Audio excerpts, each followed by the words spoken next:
Fəsil 3. Günəş sisteminin planetlərinə səyahətlər, Merkuri, Venera və Mars. 12 min il əvvəlki müharibə.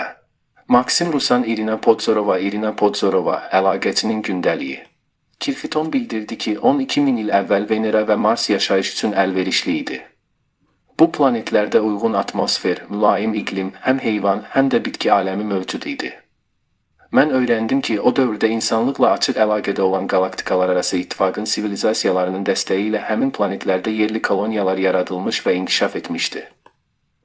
Günəşin yaxınlığında Merkuri üzərinə enmə. 8 avqust 1999. Avqust ayının ilk həftəsi gərgin düşüncələrlə keçdi. Məni niyə məhz əlaqə quracaq şəxs kimi seçdiklərini anlamağa çalışırdım. Eyni zamanda növbəti təmasın səbirsizliklə yolunu gözləyirdim. Anama bu haqda heç nə demirdim, baxmayaraq ki, bir neçə dəfə ehtiyatsızlıqla dilimdən çıxmaq üzrə olan sözləri güclə saxlamışdım. Başımda saysız hesabsız suallar dolaşırdı. Yad planetdən gələn varlığa vermək istədiyim suallar bitib tükənmirdi. Hər şey mənim üçün möhtəşəm, qeyri-adi və sirli görünürdü. Gənc zehnim kainatın sirlərini açmaq üçün can atır, ruhum isə yeni, unudulmaz səfərlərin həyəcanı ilə alışıb yanırdı. Nəhayət, o gün gəlib çatdı. 8 avqust 1999. Saatlar sanki donub qalmışdı, zaman irəliləmirdi. Səhərdən, bəri hər şey əlimdən düşürdü, hər xırda şey məni narahat edirdi. Tək istədiyim saatların tezliklə irəliləməsi idi. Lakin onlar sanki yerində donub qalmışdı və mənim səbirsizlikdən əriyən halımı görmürdülər. Özümü sonsuz məsafələri bir neçə dəqiqəyə qət edən kosmik gəmidə təsəvvür edəndə həyəcanım daha da artırdı. Anam qəribə vəziyyətimi hiss edib nə baş verdiyini soruşdu. Mən isə nəsə mızıldanıb, diqqətimi yayındırmaq üçün kartof tarlasına gedib alaq otlarını təmizləməyə başladım. Və nəhayət günəş asta-asta üfüqün arxasına çəkildi. Arxasında səmanı qızılı al rənglə boyayan parlaq bir şəfəq buraxdı. Evə girib səbirsizliklə saatı yoxladım. Görüş vaxtına bir saatdan biraz çox qalmışdı və həyəcanla ürəyim döyünməyə başladı. Tez bir şəkildə özümü səliqəyə salıb, tələsik axşam yeməyimi yedim. Sonra anamdan icazə alaraq hava almaq üçün bayıra çıxdım. O, gecikməməyi və evdən çox uzaqlaşmamağı tapşırdı.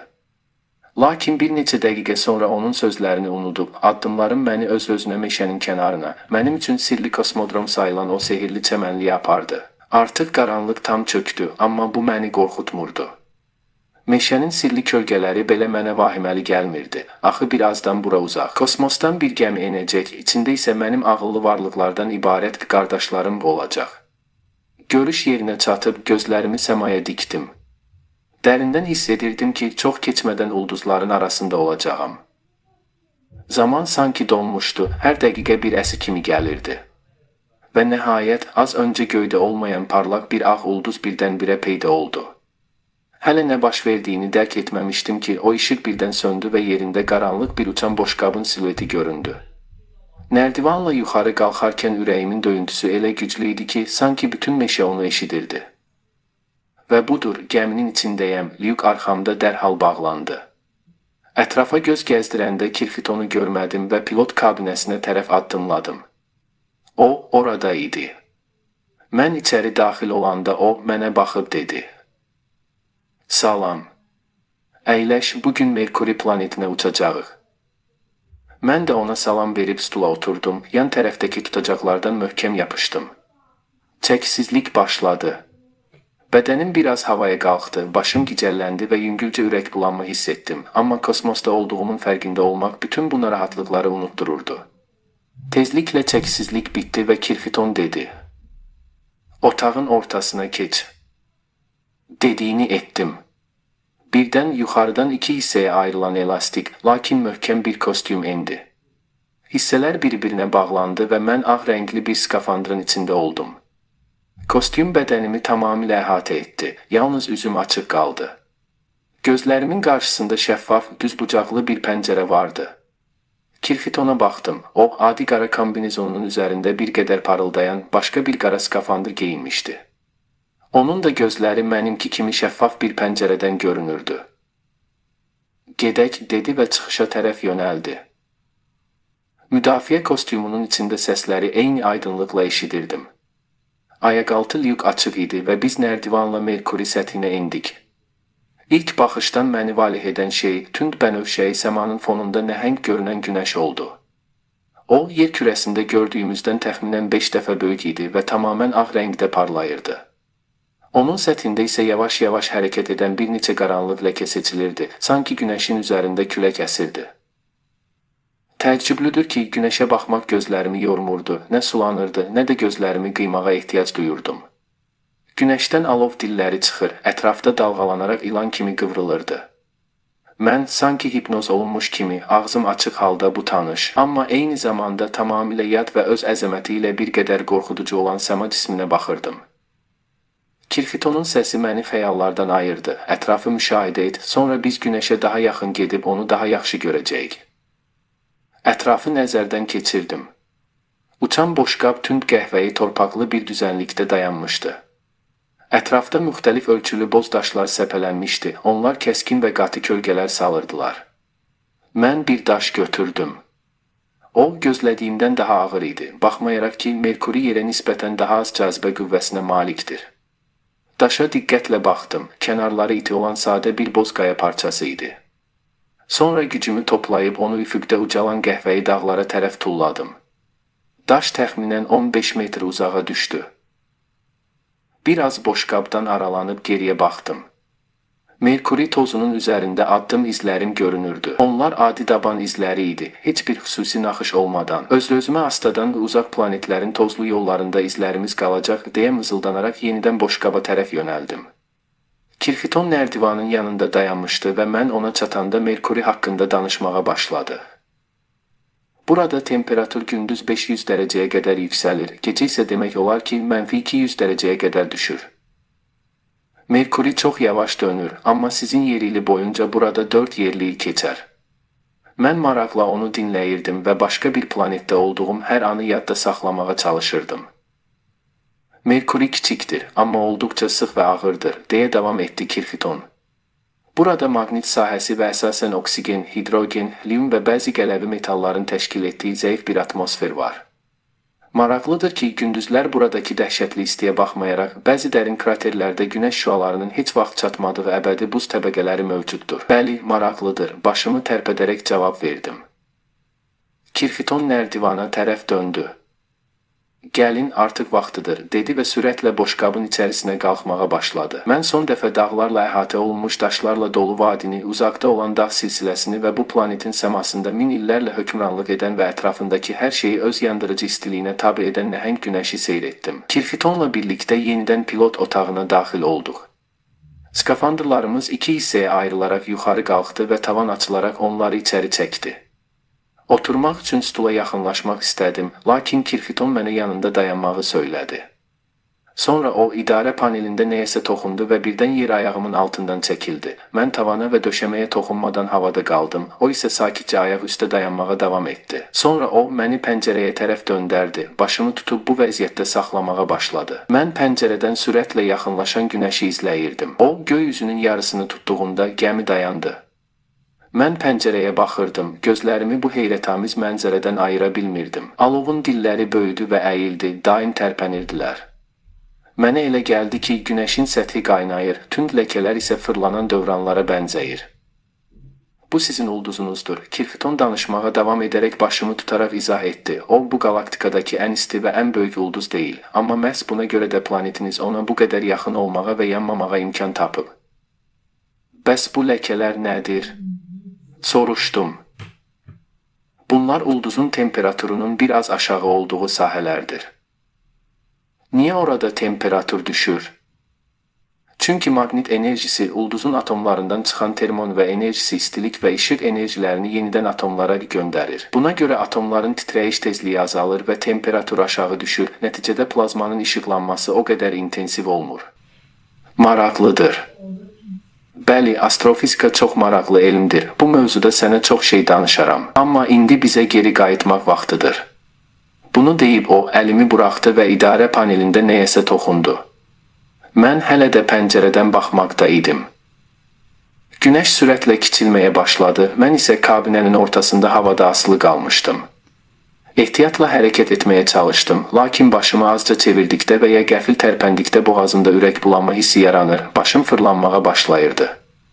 Bu səbəbdən hərəkətsiz dayanır və gözlərimi yumurdum. Yalnız bu halda narahatlıq hissi yox olurdu. Birdən Kirfiton mənə yaxınlaşıb sağ əlimdən tutdu və ayaqlarımı yerə döndərdi. Tezliklə gəmidə çəksizlik aradan qalxdı və mən rahatlıqla yerə düşərək ayaqlarımın üstündə dayandım.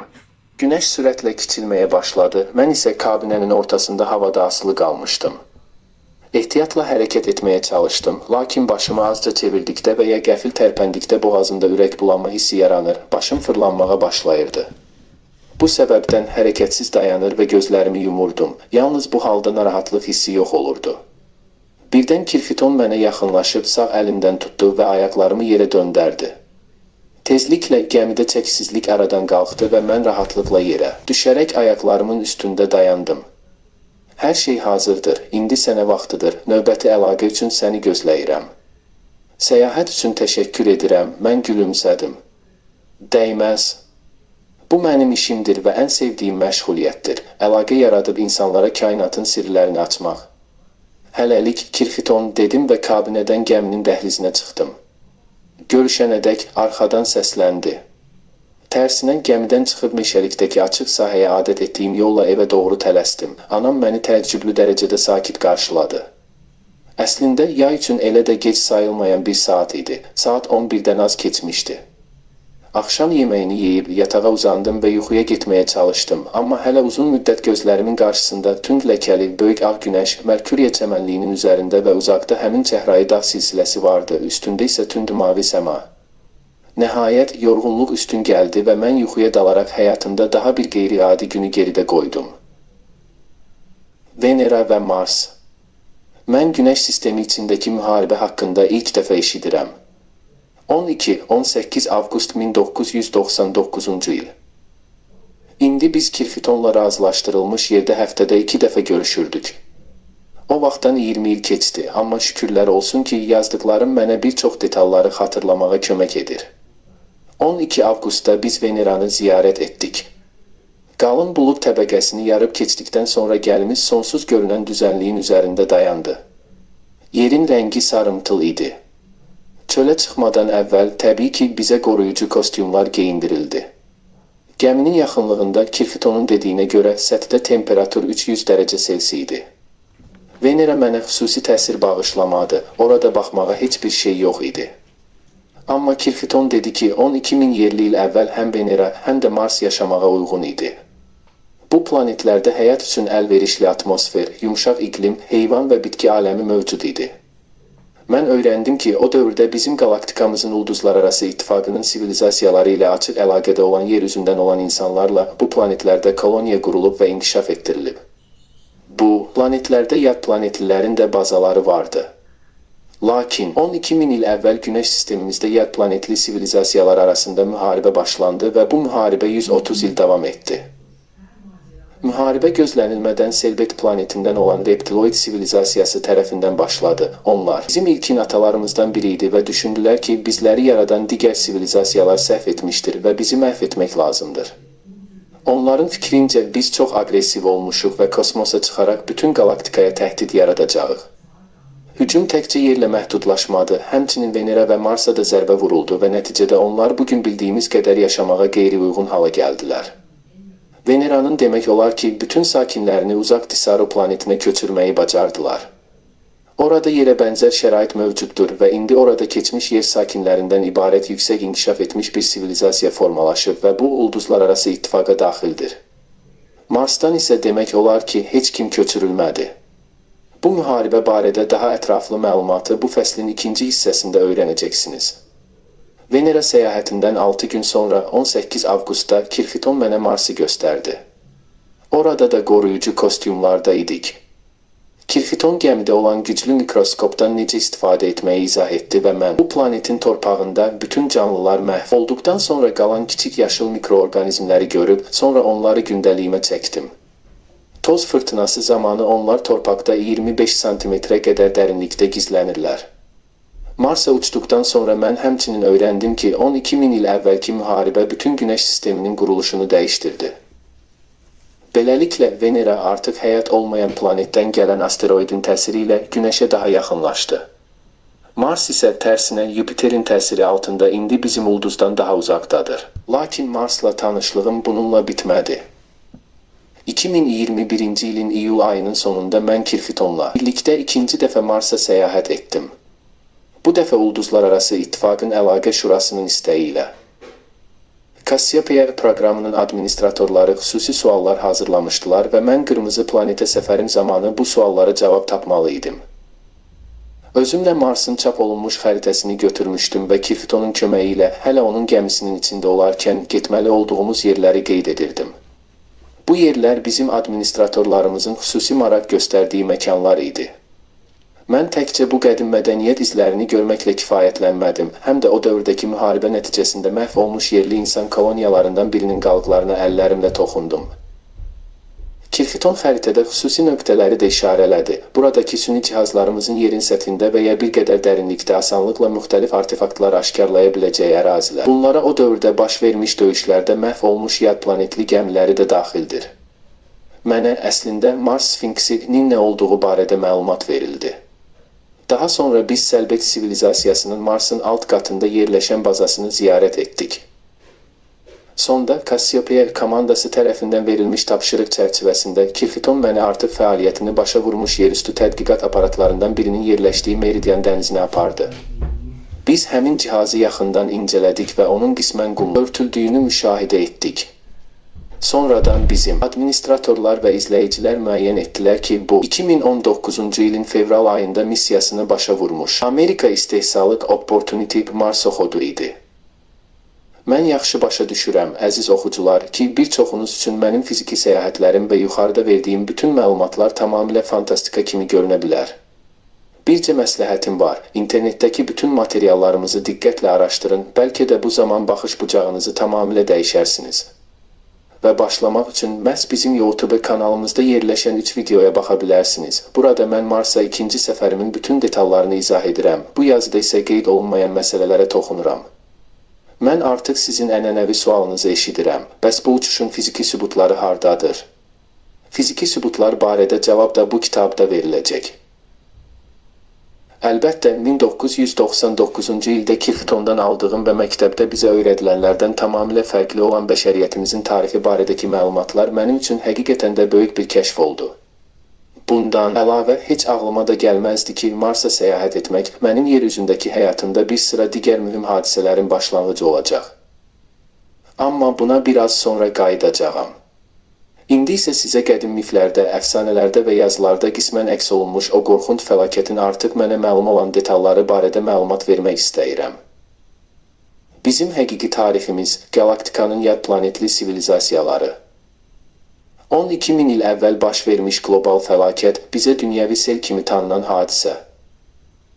İlk insanların yaradılmasından təxminən 2 milyon il sonra yer üzündə insan cəmiyyəti yaradıcılarımızın dəstəyi ilə sürətlə inkişaf edirdi və bir çox hallarda onlar açıq şəkildə fəaliyyət göstərirdilər. Bu geniş tarixi, dəqiq desək, prehistorik dövr ərzində əfsanəvi yer kürəsi sivilizasiyaları yaranmış və mükəmməlləşmişdir. Onlardan bəzilərinin qırıq-qırıq məlumatları bizə çatmışdır. Bunlara xüsusilə Lemuriya və Atlantida daxildir. Atlantida Lemuriyanın inkişafının son mərhələsini təmsil edirdi. Bu, yer üzündə insanlığın parlaq inkişaf dövrü idi və hər sahədə böyük nailiyyətlərlə, planetdəki nəhəng tikililərlə, onların bəzilərini biz dünyanın möcüzələri kimi tanıyırıq. Eləcə də bütün işıqlı ruhi həqiqətlərin dərindən dərk edilməsi ilə müşayiət olunurdu. Bu dövr qədim Hind ədəbiyyatında Satyayuga, işıq dövrü adlanır. Vedic mətnlərində qədim hinduların bizə çatdırdığı uçan gəmilər olan vimanalardan, hətta onların sxemləri verilir, tibbdən, atomun quruluşundan, kosmosun quruluşundan və sonradan tamamilə unudulmuş və ya yenidən kəşf edilmiş bir çox başqa mövzulardan bəhs edilir. Təxminən 200 min il əvvəl yad planetli texnologiyalarının köməyi ilə yerli insanın koloniyaları Venesiyada və Marsda meydana gəldi. Həmin dövrdə bu planetlər zülal həyatına uyğun idi. Günəşə nisbətən fərqli orbitlərdə yerləşir və yer ilə müqayisə oluna bilən atmosferlərə sahib idilər. Və sonra əgər istəsəniz, açıq mənbələrdə təxminən 12 min il əvvəl yer kürəsində baş vermiş fövqəladə bir fəlakət haqqında elmi hipotezanı, kifayət qədər inandırıcı sübutlara əsaslanan araşdırmaları tapa bilərsiniz. Bu hipotezə məhz həmin dövrə aid edilən müxtəlif heyvan növlərinin kütləvi məzarlıqlarının aşkarlanması ilə də təsdiqlənir. Bəs yad planetlilərdən aldığımız məlumata görə o zaman nə baş vermişdi? Həmin dövrdə artıq tanış olduğunuz Selbet adlı reptiloidlərin planetində Halyarpi adlı bir ekstremist qrup hakimiyyətə gəldi. Bu ad rus dilinə tərcümədə məhv edilə bilməyənlər mənasını verir. Onlar Selbet sivilizasiyasının hələ də daxil olduğu ulduzlararası ittifaqın dəyərlərini aqressiv şəkildə inkar etməyə başladılar. Eyni zamanda onların alimlərinin genetik iradəsinə zidd olaraq yaradılmış insanlar məsələsi də bu qruplaşmanı narahat edirdi. Nəticədə Selbet böyük bir müharibəyə başladı. Əvvəlcə bu müharibə qalaktikanın başqa bir hissəsində Günəş sistemindən uzaqda baş verirdi. Bizim sistemdə isə uzun müddət hər şey sakit idi. İnsanlar və yad planetlilər əməkdaşlıq edir, ünsiyyət qurur və müxtəlif ortaq layihələr həyata keçirirdilər. Günəş sistemindəki əsas yad planetli bazası bugün Feton adı ilə tanıdığımız planetdə yerləşirdi. O, Mars və Yupiterin orbitləri arasında Günəşdən təxminən 2,8 astronomik vahid uzaqlıqda yerləşirdi. Bu planetin orijinal adı Nibiru idi, lakin biz onu Feton adı ilə tanıyırıq. Çünki bu ad Yunan mifologiyasından götürülmüşdür. Orada Feton tanrılara itaatsizlik edən mifoloji obraz kimi təsvir olunur. Digər planetlərdə, o cümlədən Ayda da bazalar mövcud idi. O dövrdə Ay ayrıca bir planetar orbitdə yerləşirdi və yerdən daha uzaq idi. Yer sivilizasiyasının mərkəzi və eyni zamanda ulduzlararası ittifaqın yerdəki əsas bazası nəhəng bir dağın üzərində yerləşən böyük bir şəhər idi. Şərti olaraq ona megapolis deyək. Bu yer hazırda məşhur Bermud üçbucağının yerləşdiyi əraziyə düşür. O zaman orada quru torpaq var idi. 12 min il əvvəl yer və onun koloniyalarındakı ümumi əhali təxminən 55 milyon nəfərə çatmışdı. Planetimizdə demək olar ki, cənnət kimi bir iqlim hökm sürürdü. İl boyu yay temperaturu, demək olar ki, heç bir yerdə qar və buz olmurdu. Belə bir şərait güclü hərbi strukturların mövcudluğunu zəruri etmirdi. Çünki hər hansı xarici təhlükəyə qarşı ciddi müqavimət ehtimalı belə yox idi. Görünür, aqressivləşən Selbet sakinləri də məhz buna güvənərək öz hərbi donanmalarını tamamilə gözlənilmədən Günəş sisteminə göndərdilər. O dövrdə artıq mövcud olan gravitasiya mühərrikləri sayəsində kosmik gəmilər dərhal istənilən məntəqəyə çatırdılar. Bu texnologiya xarici müşahidəçilər üçün hər hansı görünən hərəkət əlamətləri olmadan gəminin bir nöqtədən digərinə keçməsinə imkan verirdi. Selbet donanmasının ilk hücumu təbii ki, Feton planetinə yönəldi. Çünki orada potensial müqavimət ocağı mövcud idi və ilk olaraq məhv edilməli idi. Bu hücum güclü geofiziki və eyni zamanda kosmik silahların geniş şəkildə tətbiqi ilə həyata keçirildi. Belə bir texnologiya, şükürlər olsun ki, hazırda bizdə heç bir formada mövcud deyil. Göründüyü kimi, nüvə silahı bununla müqayisədə sadəcə bir uşaq fişəngi kimi görünür. Bizə verilən məlumata əsasən bu silah gravitasiya qüvvəsindən istifadə edərək nisbətən kiçik bir planetdə sürətli və geri dönməz kataklizmlər yaradır. Bu kataklizmlər o qədər güclü olur ki, planet çox qısa müddətdə parçalanaraq fraqmentlərə ayrılır. Məhz bu, Fetonun başına gəldi. Hazırda həmin məhv olmuş planetin yerləşdiyi ərazidə müxtəlif ölçülü asteroidlərdən ibarət məşhur asteroid qurşağı mövcuddur. Bu asteroidlər Fetonun qalıqlarıdır. O vaxt Fetonun üzərində olan hər kəs həlak oldu. Bu dəhşətli hücumdan dərhal sonra kosmosda və digər bazalarda olan ulduzlararası ittifaqın nümayəndələri vəziyyəti sürətlə analiz etdilər və hücumun mahiyyətini anladılar. Aydın oldu ki, Selbetin növbəti hədəfləri yer, insanlığın beşiyi, eləcə də Mars, Venera və Ay olacaq. Burada söhbət uzun müddət davam edən bir prosesdən getmir. Hər şey cəmi bir neçə dəqiqə, hətta saniyələr ərzində baş verirdi. Təbii ki, Günəş sistemindən dərhal təcili hərbi yardım çağırışı göndərildi. Qeyd etmək lazımdır ki, yad planetlilər əlaqə üçün ləng radio dalğalarından deyil, tamamilə fərqli texnologiyalardan, klon rabitəsindən istifadə edirlər. Bu sistem məlumatları praktik olaraq ani şəkildə ötürməyə imkan verir. Günəş sisteminə ən yaxın olan qrup, məşhur Aştar Şeranın rəhbərlik etdiyi Pleyadianların keşikçi gəmiləri idi. Lakin onların yenidən qruplaşması və gravitasiya sıçrayışı üçün xüsusilə də təcavüzkarları dayandıra bilən və ulduzlararası ittifaqın paytaxtı olan Burxad, orijinal adı Pikran, planetinə məxsus əsas hərbi gəmilərin bizə çatması üçün müəyyən vaxt lazım idi. Buna görə də bizə daha yaxın kosmosda yerləşən silahsız Burxad və Tumesaut gəmiləri özlərini qurban verməklə Səlbetin planlarını pozmağa və ya heç olmasa ulduzlararası ittifaqın döyüş donanması gələnə qədər vaxt udmağa çalışdılar. Kosmosdakı bu qarşıdurma ilə paralel olaraq bizim yaradıcımız olan yad planetlilər Yer, Mars və Veneradakı insanları xilas etmək üçün əllərindən gələni etdilər. Artıq qeyd olunduğu kimi, Səlbetin silahlarının işə düşməsindən əvvəl Veneradakı kolonistlərin demək olar ki, hamısı ay bazalarına və yad planetli gəmilərinə təxliyə olundu. Təəssüf ki, Marsda isə demək olar ki, hamı məhv oldu. Səlbetin silahları bu planetdə atmosferin sürətli dağılmasına səbəb oldu. Nəticədə səthdəki şəhərlər və bazalar atmosfer qatı ilə birlikdə süpürülüb yoxa çıxdı. Onların izlərini bugün Marsın qütb buzlaqlarında tapmaq mümkündür. Bununla belə, Səlbetin bütün planetlərdəki həyatın dərhal məhv edilməsi planı iki əsas səbəbə görə iflasa uğradı. 1. Səlbetin nümayəndələri silahsız elmi tədqiqat gəmilərinin onlara müqavimət göstərəcəyini və zərbələri öz üzərinə götürəcəyini gözləmirdilər. 2. Onlar Burxad və Tumesautun imkanlarını lazımınca qiymətləndirmədilər. Günəş sistemində artıq bir neçə 10 dəqiqə sonra Aştar Şeranın gəmiləri peyda oldu. Onun irqinin ömrü çox uzun olduğuna görə o hələ də döyüş postunda qalır. Təxminən bir yer saatı sonra Fəthona edilən zərbədən sonra ilk tam hərbi gəmi də gəlib çatdı. Bu, bəzi insanları xilas etmək şansı verdi. Baxmayaraq ki, həmin gəmi qısa müddət sonra Səlbetin üstün qüvvələri tərəfindən məhv edildi. Buna baxmayaraq, Səlbet yerə də kütləvi zərbə endirməyə nail oldu. Bu, kosmosdan atılan xüsusi geofiziki silahlar vasitəsilə həyata keçirildi. Bu silahlar nəhəng ağ kürələr şəklində idi. Onlar yerə düşərək planetin nüvəsi ilə birləşir və bir sıra qlobal kataklizmlərə, misli görünməmiş tsunamilərdən tutmuş kütləvi vulkan püskürmələrinə qədər səbəb olurdu. Bu silahın gücü o qədər böyük idi ki, vahid yer qitəsi parçalandı. Tektonik plitələr ayrıldı, nəticədə Afrika və Cənubi Amerika, eləcə də digər torpaq parçaları, çoxsaylı adalar formalaşdı. Bundan əlavə, yad planetli silahların digər növləri də tətbiq edildi ki, bunlar səthdə od yağışı effekti yaradır və bütün canlıları məhv edə biləcək müxtəlif fəlakətləri törədirdi.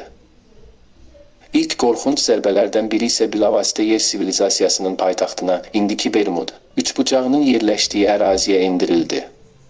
Nəticədə orada dərin bir çökəklik əmələ gəldi, sonradan dəniz suyu ilə doldu. Lakin bununla yanaşı, həmin ərazidə plazmoid dünyalara açılan məkanlararası portal da açıldı. Məhz bu portal bu bölgədə müşahidə olunan kütləvi anormal hadisələrin əsas səbəbidir. Bu portalın yaranmasının əsas səbəblərindən biri də həmin yerdə eyni anda çox böyük sayda yerli sakinlərin və müxtəlif sivilizasiyalardan olan yad planetlilərin məhv olmasıdır. Ümumilikdə bu həqiqətən də planet miqyasında dəhşətli bir fəlakət idi. Lakin vəziyyət bundan da ciddi idi.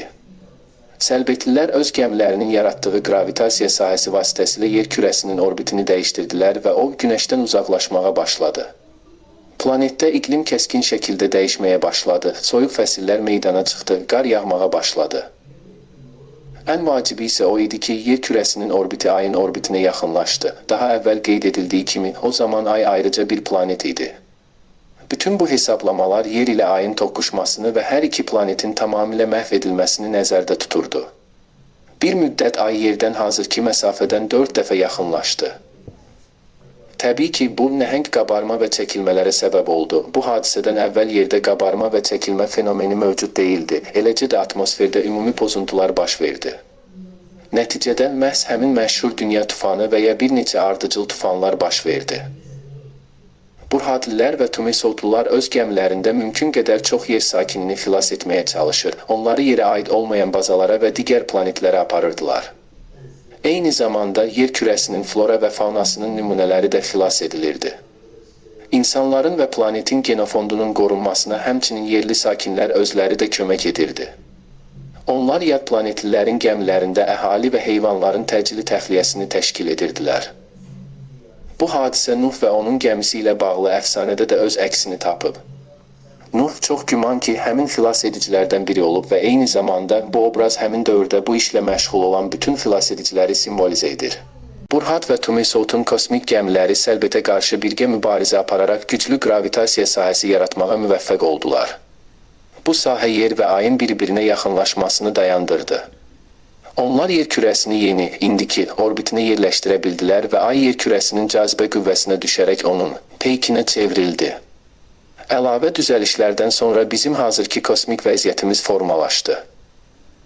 Məhz yer və ayın süni şəkildə yaxınlaşması, ayın yerin cazibə qüvvəsi tərəfindən tutulması və orbitlərin süni şəkildə tənzimlənməsi ayın niyə həmişə bizə eyni tərəfi göstərdiyini izah edir.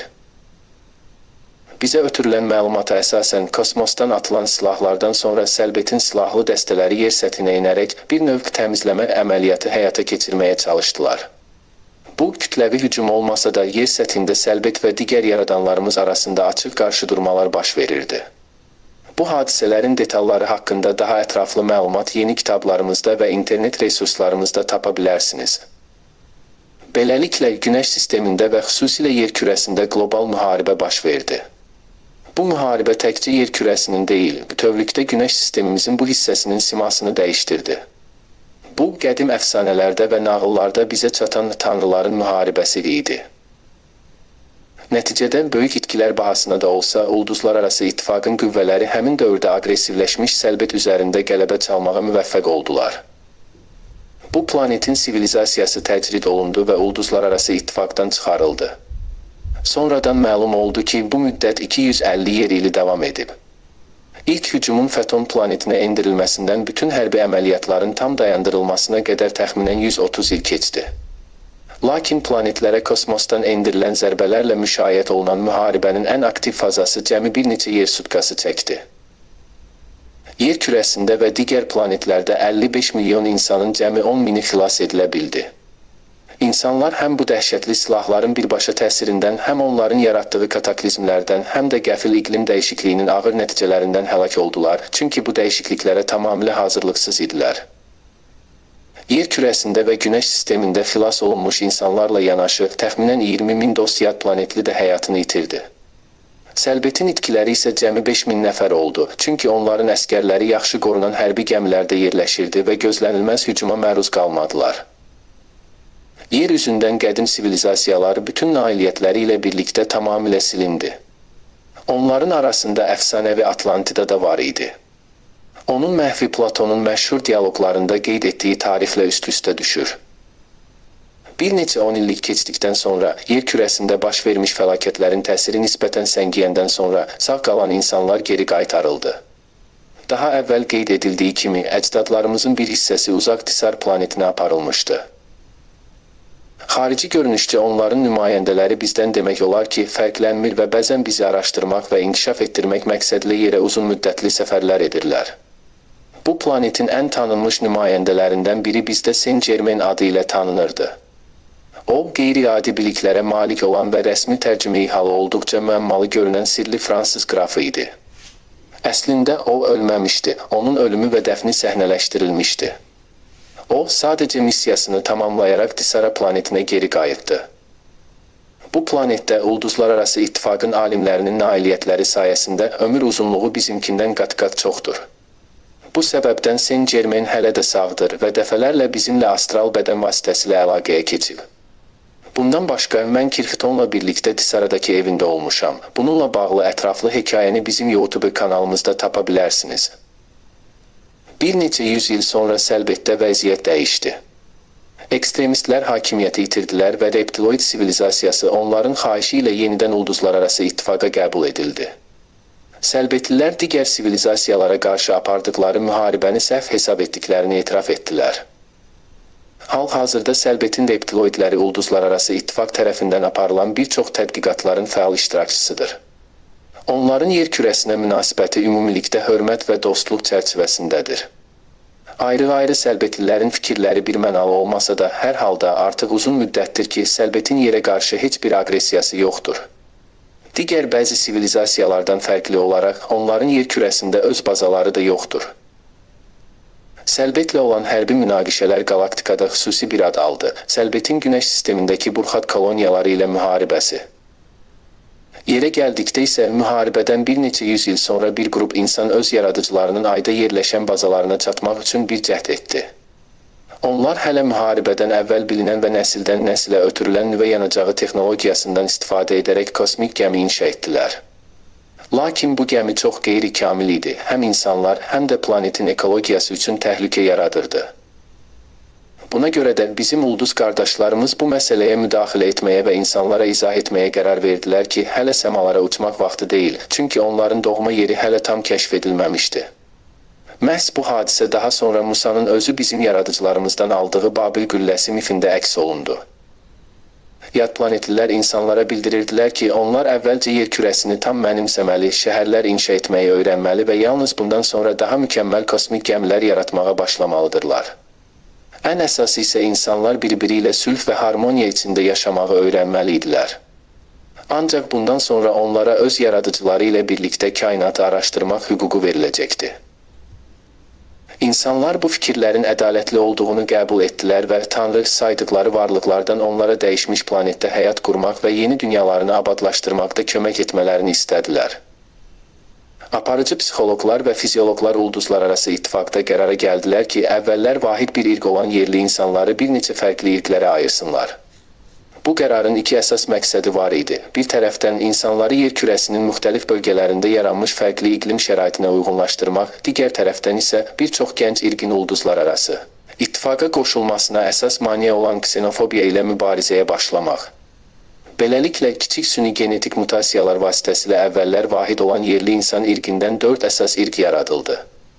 Bu irqlərin qarışması nəticəsində isə zamanla müasir xalqlar formalaşdı. Bütün bu hadisələr baş verdikdən bir müddət sonra yer kürəsində yeni bir dövr başlandı.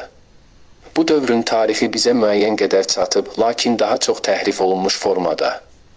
Bu, tamamilə fərqli bir era idi. Əslində, tamam başqa bir planetdə, bizim indi tanıdığımız planetdə.